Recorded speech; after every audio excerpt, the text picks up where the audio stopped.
AI intelligent solar camera. We have two types of this camera. We have the single lens, we have the dual lens, we have the triple lens. So as you can see, the one I have with me here is that of a triple lens. Though it looks like it has 4 lenses, but it's a triple lens camera. So we also have 2 categories of this type of cameras. We have the Wi-Fi type, which is the type I'm holding here, and then we have the 4G SIM card enabled. So what are the benefits you can get from these our cameras?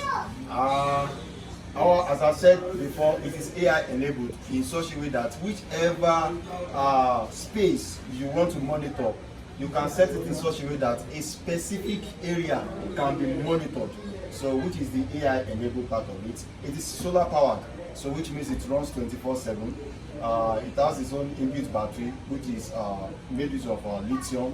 So which means you should be expecting a product that lasts much longer, at least the lifespan of like at least 5 years.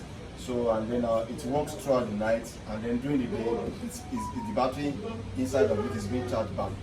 With the solar,